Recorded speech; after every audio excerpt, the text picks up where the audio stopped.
from a policy perspective, what more can come that can really change the game? And is it, more importantly, a monetary policy solution or a fiscal policy solution? Well, I mean, you sort of alluded, monetary policy hasn't really helped a huge deal so far. I mean, if you just, I'm almost getting quite excited by the outlook for Chinese equities just due to the negativity of the tone of the questions, right? Because we are having a very, very bad day for equity markets, right?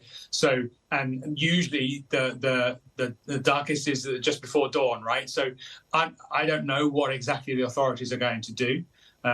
They probably don't have a strong view of that at this right moment. Otherwise, they'd have announced it already. But, you know, markets are incredibly cheap. They were incredibly cheap a week ago, a month ago, 3 months ago. So that's not a catalyst in itself, but it shouldn't take a huge amount, given where we are today, to be able to turn sentiment around. Very quickly, because we need to wrap up this segment. Debt deflation and earnings deflation. How do you deal with that? Yeah, clearly, I guess that comes down to the valuation piece, right? So if you're saying, okay, valuations are very, very cheap, are they cheap for a reason? Yes, they are. You know, we do have significant challenges from an economic perspective. So there is some of that. But at the end of the day, what the economy really could do with is engineering some inflation.